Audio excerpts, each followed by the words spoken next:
Miracle makers. And last night's class was wonderful. However, there was a glitch with Facebook Live afterwards and the video disappeared.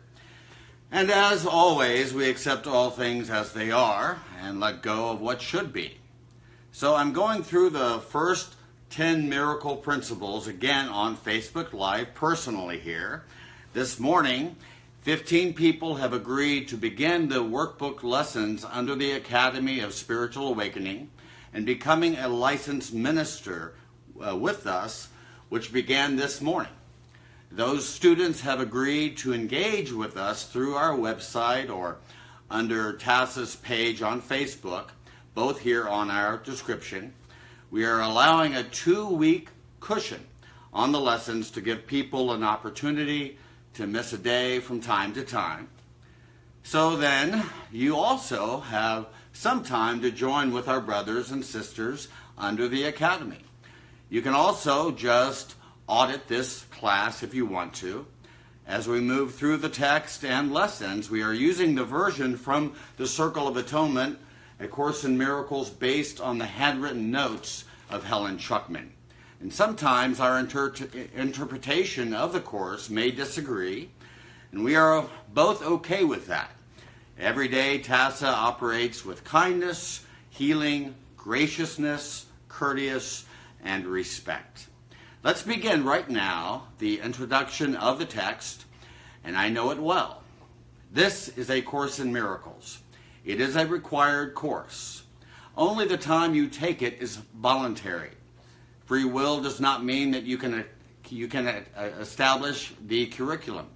It means only that you can elect what you want to take at a given time. The course does not aim at teaching the meaning of love, for that is beyond what can be taught. It does aim, however, at removing the blocks to the awareness of love's presence, which is your natural inheritance. The opposite of love is fear, but what is all-encompassing can have no opposite. This course can therefore be summed up very simply in this way. Nothing real can be threatened, nothing unreal exists. And herein lies the peace of God. All right. Now, let's just start then with principle 1, with chapter 1, the principles of miracles. And again, I want to just really reiterate that we are using the version of A Course in Miracles based upon the handwritten notes of Helen Schucman. And whatever version that you are reading, that's fine with us. You know, we love all of the versions from the Foundation of Inner Peace, the Course in Miracles Society, as well as the Circle of Atonement. The reason why that we are using the Circle of Atonement's version is because it is more exhaustive and more complete. And it's a very powerful addition here. So let's all take a deep breath here. And all that we are doing this morning is going through the first 10 principles of A Course in Miracles. And before we do this, I need to really remind you of a few things here. First of all, you want miracles, okay? And so do I. We both do. And I'm not asking you to manipulate or orchestrate time and space to get a miracle. That's not what I'm asking you to do. I am asking you to do instead is to have some miracle readiness. Miracle readiness. So that you are ready in this moment to accept the miracle that has already been given to you and to me. That's it. So the easy way to really say this is to say that all that you really need to do is to really have trust 100% to God. That's it. 100% trust in God. Not in this world, not how it should manifest in your experience, but rather that all that is asked is that you and I really have some miracle readiness. That I'm right now ready for the miracles that occurs every day with me. And it happens with you too. So all you have to do is to accept it as it is. Okay. Here it is. The first principle of miracles. And before we begin, it starts with, you will see miracles through your hands through me. Okay? And through me means Jesus. Okay? And Jesus is here, and we acknowledge its presence, and we acknowledge as well the presence of holiness as well. Okay? Miracle principle 1. The first principle of miracles is that there is no order of difficulty among them. One is not harder or bigger than another. They're all the same. Okay. Now, this is really an important, principle here. It's the first one for a reason. There is no degrees of order here at all. And the reason why is because in the text, the course refers to the first law of chaos. What is the first law of chaos of the ego? Okay, what is that? That means essentially that my hierarchy of values is different than your hierarchy of values. And not only is our values different, but that my values is better than yours. This is where the differences and the divisions begin occur within your life. Okay? So, this is the first law of chaos. So we want to level the playing field, if you will. And this is why the first principle is the first. So that you and I know that we're on the same page here. We are on the same page.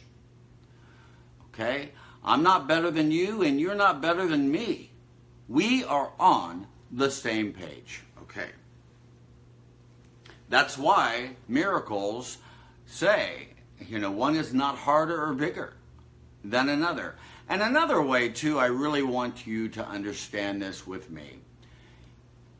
This first principle is the recipe for you and I to experience the peace of God completely. Look, the moment that I see you as different from me is the moment that I entertain a notion that I am a subject and that you are an object. That perpetuates the separation. There is no separation at all. So this is the reason why peace is so important to you and me immediately right now.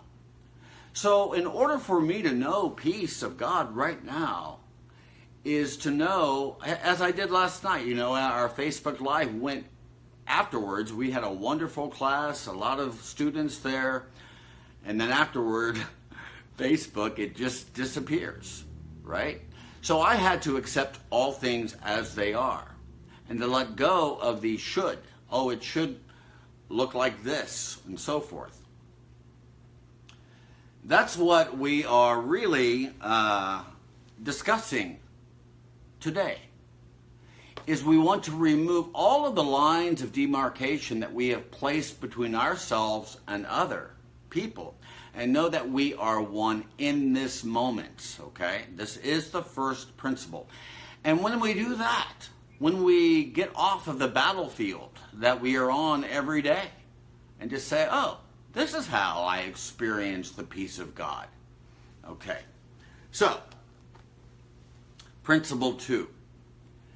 Miracles in themselves do not matter. They're quite unimportant. And now, the reason why this is so easy is because we're dealing with two dynamics here. One is the source, okay? The mind of God, which we enjoy with God.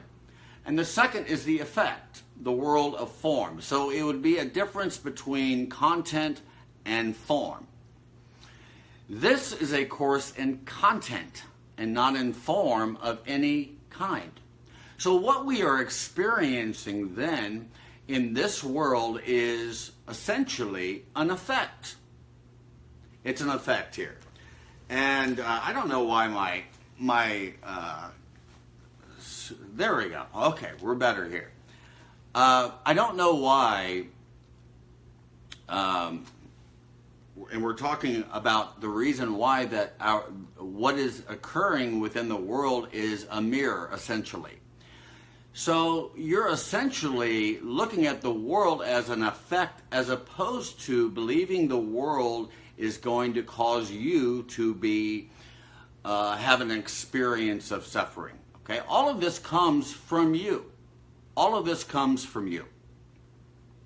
Okay, let me give you another example here. You know, A Course in Miracles says, for instance, that we have to trace the effect back to the cause. Okay, or as the Taoist would say, trace the children back to the mother. So what I'm saying essentially is that, look, the body is a symbol of the ego, and the ego is a symbol of the separation. You see where there is a cause and effect relationship there. So we have to trace the effect, this world, the world of form, back to its cause, okay, which is your source. That's it. And when you trace it back to its core and its cause, if that idea, for instance, is the separation, that is unnecessary. So we have to dismiss it. And when we dismiss the cause, guess what happens? The effect of that cause begins to what? Disappear into the nothingness from which it was born. Okay. Principle 3. Oh, by the way, 3 here. Miracles occur naturally as expressions of love. The real miracle is the love that inspires them. In this sense, everything that comes from love is a miracle. This explains their lack of order. All expressions of love are maximal. This also explains why miracles in themselves do not matter.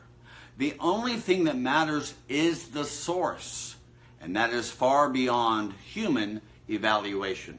So a lot of students here of A Course in Miracles have a temptation to believe that the miracle is simply a shift from a way of looking at the world fearfully to shift it to a way of looking at the world from a premise of love. That is important here in the level of mind. That is absolutely important. So when we have that conviction about that, what happens then? Then it flows into our behavior. This is why the principle 3 says miracles occur naturally as expressions of love. So when that miracle occurs mentally to you, then your behavior will reflect that. You will begin to express the love of God in your behaviors with your brothers and sisters. That is so simple. That is so simple. Principle 3.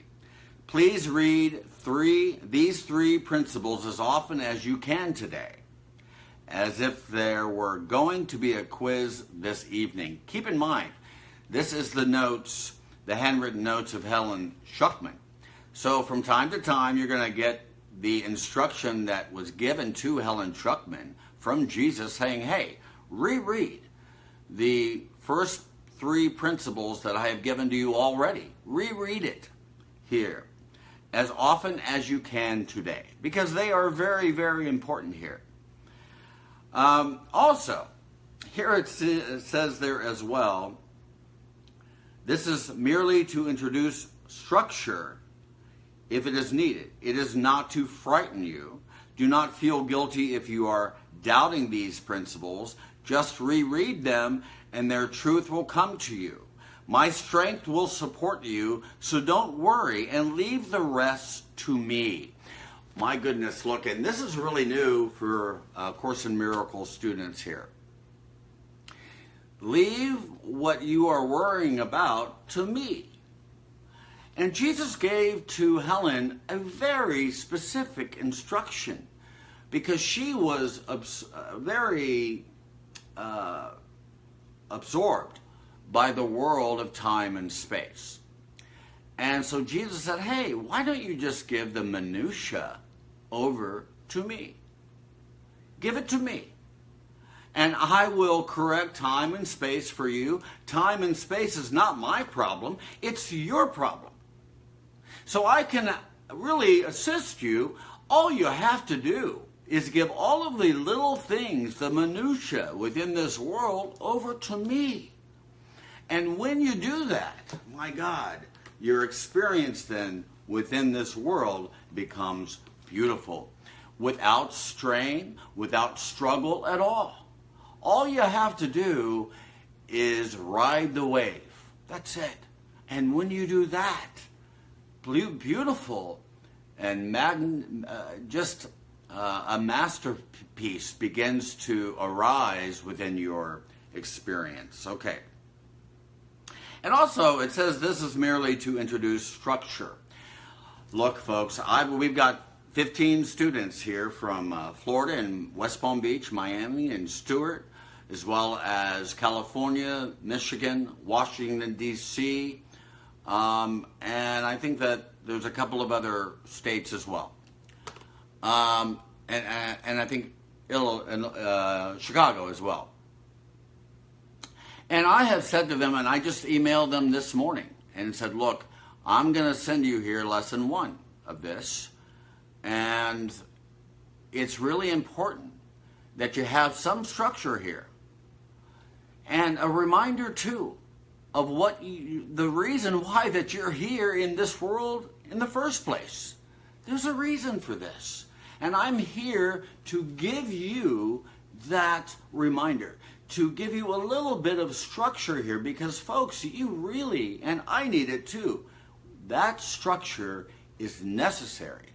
You know, we want to be disciples of the Christ, but we want to be disciples without discipline.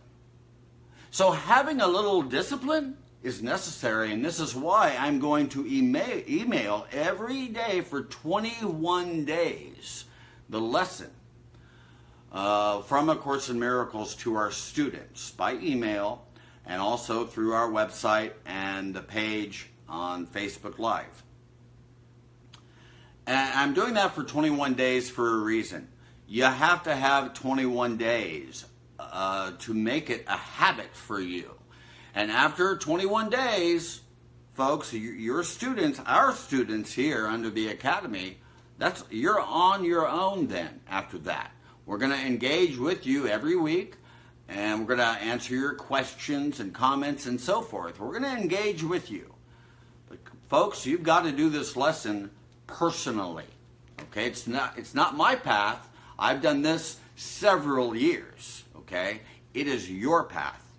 So I'm going to help you a little bit with 21 days, emailing you every day, those 15 people that we're working with right now to go through A Course in Miracles with this. Okay, principle 4, okay? And I hope everybody, by the way, is doing just fine. Okay, principle 4. And by the way, you know, it's the morning here in West Palm Beach, and it was very frustrating.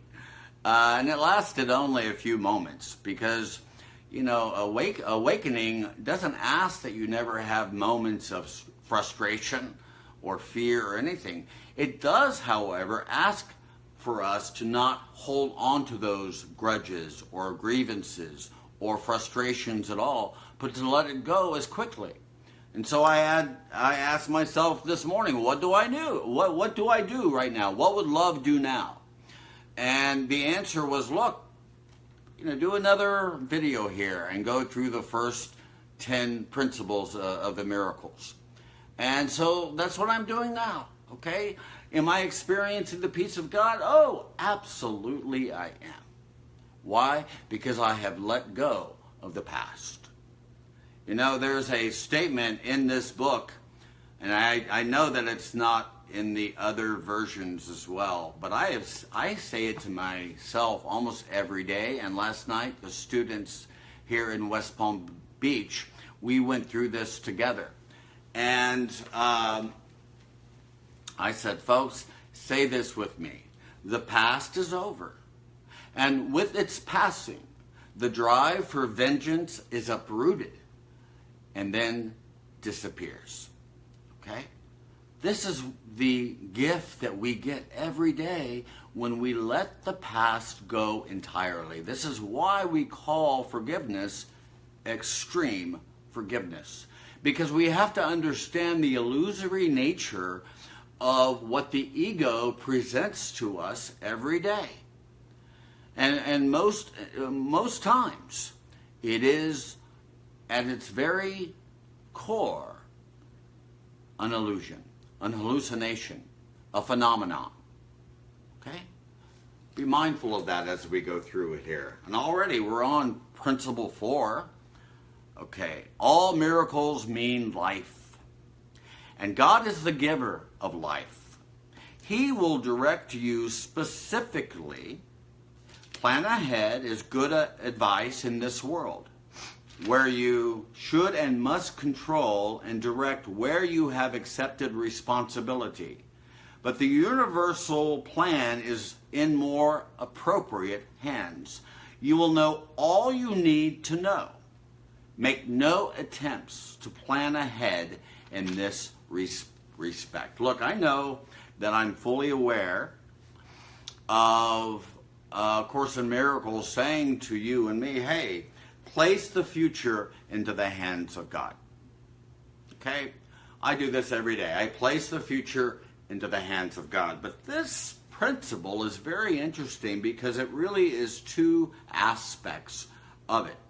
And the first one is, look, plan ahead is good advice in this world where you should and must control and direct where you have accepted responsibility. This is a huge issue, and I don't even think that we talked about it last night in West Palm Beach with my students. I forgot about this, and that's probably why it was deleted, and I'm here again talking about it.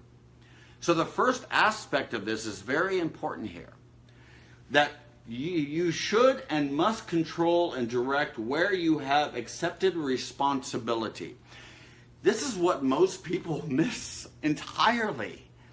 They don't want to accept responsibility personally or collectively of what has occurred within this world. Look, you never respond to anything directly. You only respond to people or to the world through your interpretation. And it is your interpretation of the world which makes you and me miss the gift entirely. Okay, so I have to acknowledge personally that I am responsible for the mistakes that I personally, the errors that I have made in my life. I don't try to blame anybody else for it. Okay, I fully accept it as my own miscreation personally. And then, as we go through the world, mystics say, look, all is well, all is well, look at all the beautiful colors and everything. But the world is a mess, And it is a mess. It is a mess. So collectively, not just personally, but collectively, we have to have responsibility for what we have collectively done to this world. This world is an effect. You don't like what you see? Then you and I need to change what's happening in our mind. That's it. That is where the correction occurs. The correction occurs at the level of mind. It does not occur at the level of the ego. It does not occur at the level of the body either. Again, the body is a symbol of the ego, and the ego is a symbol of the ego is a symbol of the separation. So you have to correct it at the level where the error occurred. Where did the error occur? It occurred in my mind.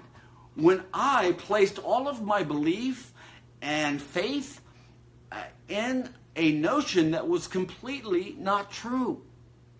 The separation,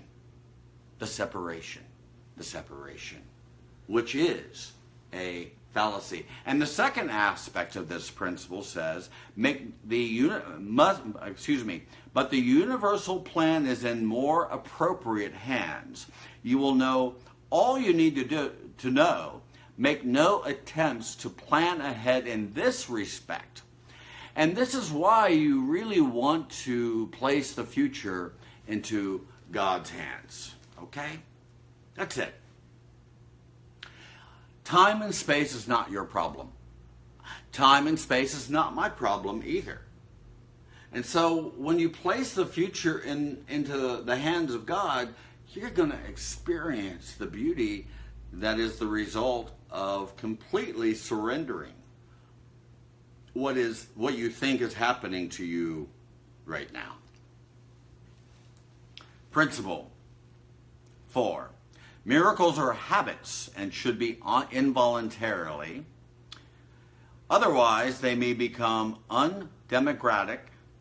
Selective miracles are dangerous and may destroy the talent. So this is a difference here between two premises. The first one is this, what can I get from you? That is one premise. And the premise that you and I really want to have is, what can I give instead? What can I give to you? Okay? That's it.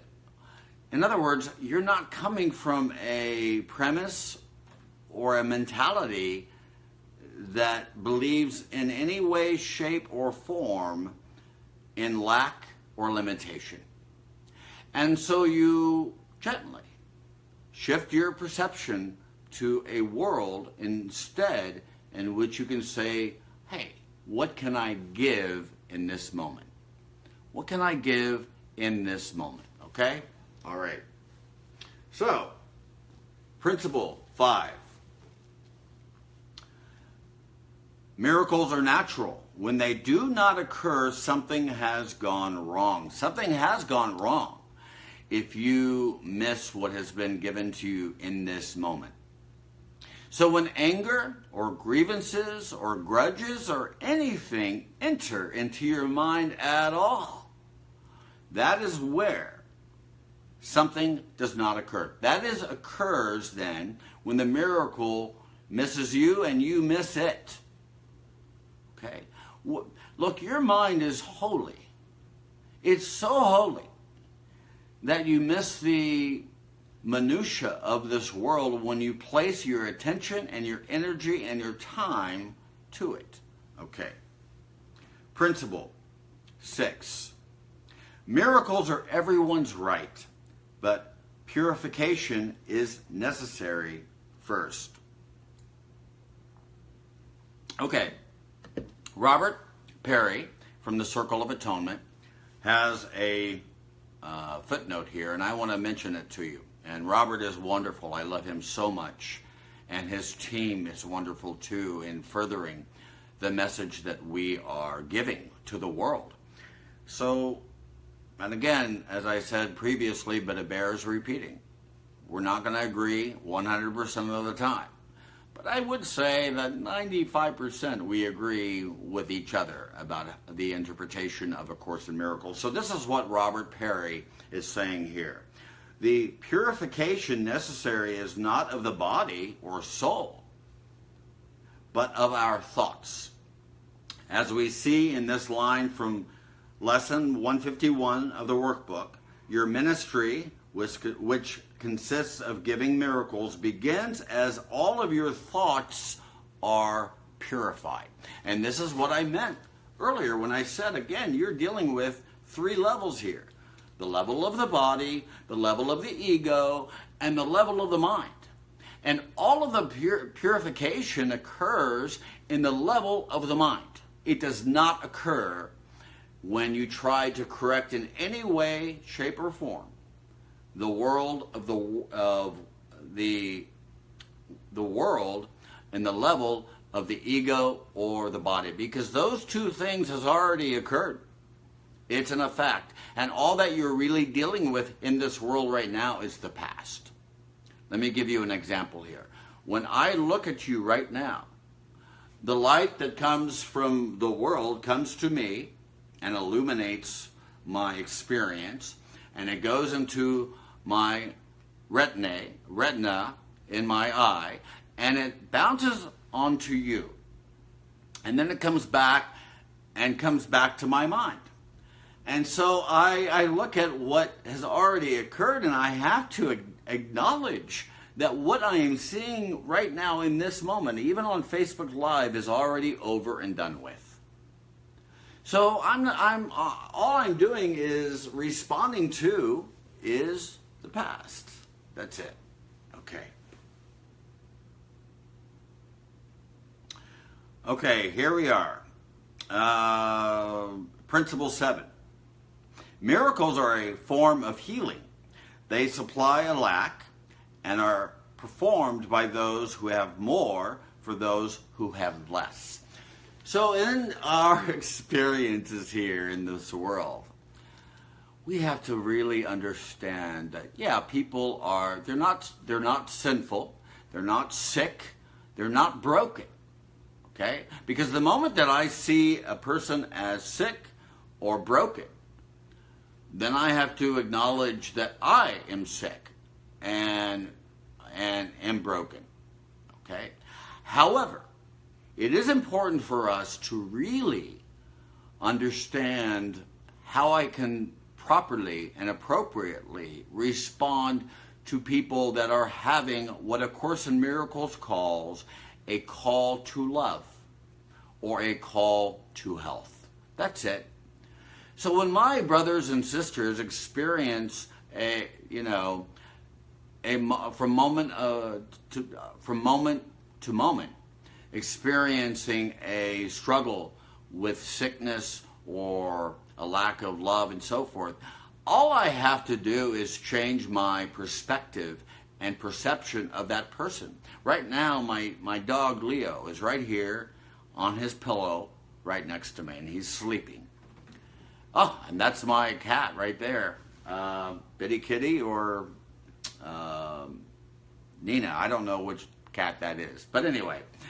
But my dog is right there, and for the last 3 days, he's had diarrhea. And so what is my response to Leo, my dog? Okay. And it would be the same response I would have for anybody in this world. Leo is just having a call to health. That's it. So when I take him for a walk, hey Leo, you're having a call to health, no worries. And I'm here mentally giving you the gift of perfect health. I'm giving you perfect completion. Right now, you are a child of God, just as I am. And so I'm giving you in this moment what you really want. You don't want to perpetuate the sickness at all. You want to uproot it by seeing it for what it really is, a call to health. Okay, I hope everyone is going through this with me, guys. I'm really, really relieved, when I communicate with you folks. I love you so much. And I hope that I'm your online ministry here. And me and Susan Stone and Esteban Londano, we want to help you in any way that we can help you. So that's why we're here, okay? All right, I don't even know what time it is right now, but we're going to do the best that we can here.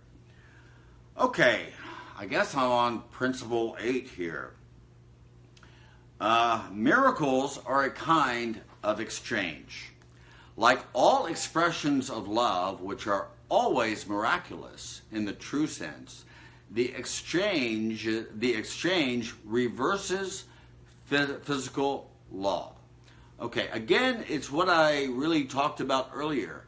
It is a way of looking at the world. Not what can I get from you, but rather what can I give? Number one. So when I tether and identify myself with who I really am, the Christ, and I let go of time and space completely, the Holy Spirit easily, without effort, without striving or struggle or anything at all, then collapses time and space and reverses time and space to bring you the gift and the miracle that the Holy Spirit really wants to give to you. So again, this is a reversal of the physical order, and that is what we're talking about as well in Principle 9. A miracle is a reversal of the physical order because it brings more love to the giver and the receiver. Okay. So, I mentioned this last night to my students as well. About 20 years ago, actually 30 years ago. I have to forget how old I am here. I'm 48. So, nearly 30 years ago, I started A Course in Miracles. And I was very skeptical about the whole thing. So, I read this principle and I thought, okay, mentally it means that when I give anything a thought toward an idea to another person, I am giving it to myself. That there is no loss at all. Okay. I said, if this is true, then it has to be true as well in my behavior. If my thoughts change, then my behavior can change accordingly too. So, this is what we do then.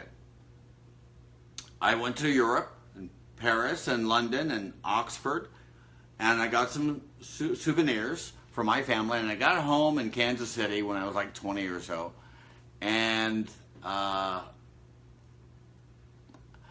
gave those souvenirs to my family, and then one of my brothers saw that keychain that I loved from Paris. And he looked at it and said, oh, man, I wish I could have that. And then I thought of this principle. Okay, then I'm going to give this keychain to my brother. And I did. 1 year later, I was at Silent Unity at Unity Village in Kansas City, and my staff gave me a party, and they gifted me with the exact keychain that I had given to my brother a year before from Paris. I was blown away by this experience. That it is true then, that what I give to my brother or my sister, I'm giving to myself. You see the difference here? So when your thoughts, and by the way, this occurred with my tobacco pipes I had when I was in the 20s, as well as a ring I had given those things away, and they returned back to me, both of those things as well, to me. So I have to know with conviction, with confidence, that my God, all I'm really dealing with is my oneness, my unity. So everything I give to you right now, I'm giving it to myself. When I give you love and peace and joy and goodness and kindness, guess what? I'm giving it to myself. When I see you within your body, your mind, your whatever, and I see the light within you, I then am seeing the light within me as well. I hope that you get this, folks. By the way, I think we're going one more principle here, Principle 10. And look, if you have any questions here for me, put it right there, okay? And I will respond to your questions.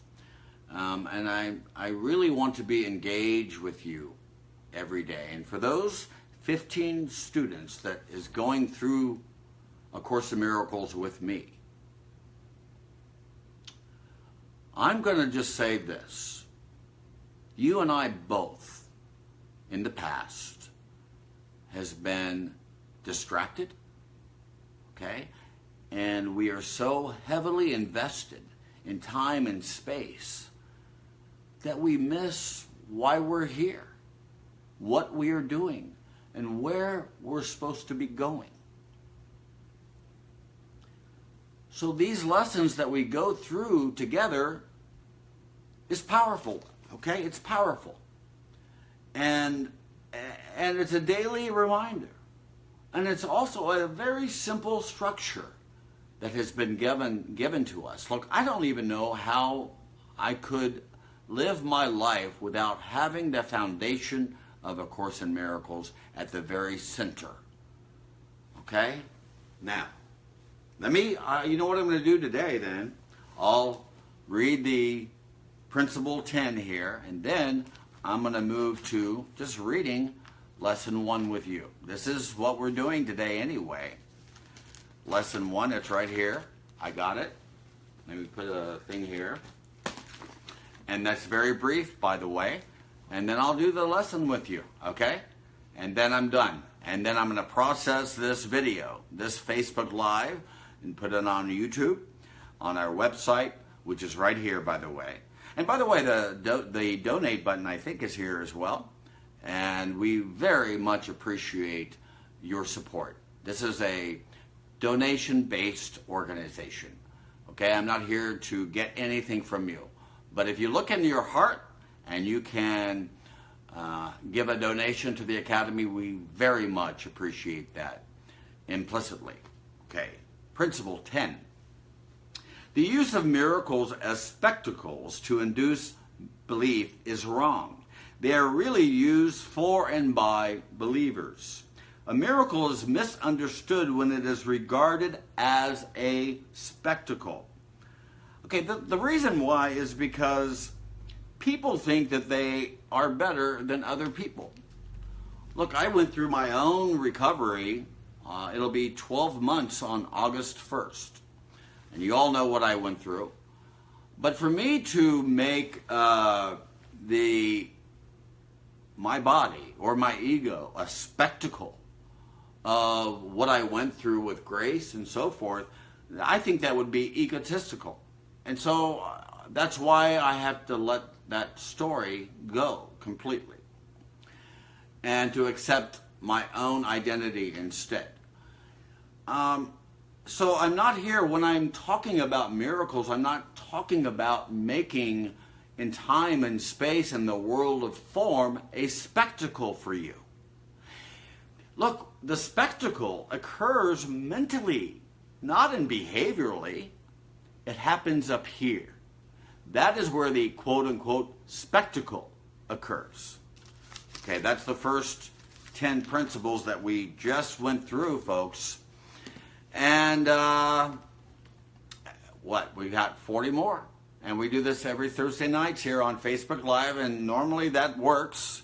Okay, I wouldn't have to recreate it the next morning like I'm doing it right now. But I'm doing it because it's important for me, and it's important for you as well. Okay? So this is lesson 1. You know, they all got the email this morning, starting the 21-day habit of reading the lessons every day. So, hey, I'm right here. Why don't I just share it with you? Lesson 1. Nothing I see in this room, on this street, from this window, in this place, means anything. Now, look slowly around you and practice applying this idea very specifically to whatever you see. This table does not mean anything. This chair does not mean anything. This hand does not mean anything. This foot does not mean anything. This pen does not mean anything. Then look farther away from your immediate area and apply the idea to a wider range. That door does not mean anything. That body does not mean anything. That lamp does not mean anything. That sign does not mean anything. That shadow does not mean anything. Notice that these statements are not arranged in any order and make no allowance for differences in the kinds of things to which they are applied. That is the purpose of the exercise. The statement is merely applied to anything you see. As you practice applying the idea for the day, use it totally indiscriminately. Blah, that's a very difficult word. Indiscriminately. That was close. Do not attempt to apply it to everything you see, for these exercises should not become ritualistic. Only be sure that nothing you see is specifically excluded. One thing is like another as far as the application of the idea is concerned. Now, this is really important because, look, we just talked about it on principle 1 of the miracles here. Only be sure that nothing you see is specifically excluded. And also, one thing is like another as far as the application of the idea is concerned. That's what we're doing right now. Okay? So, again, we don't think in this world that one is bigger or one is smaller, one is more struggle, and the other things are not. It's all one. It's all one because we are one right now in this moment. Okay? Folks, I'm going through the miracles here, and we're going through the text together. And I really hope that you can really engage with us here at the Academy, going through our website, the Academy of Spiritual Awakening.org, as well as our TASIS page on Facebook. It's also, the link for that is there as well. And folks, if no one has told you today that they love you, allow me to be the first. I love you so much.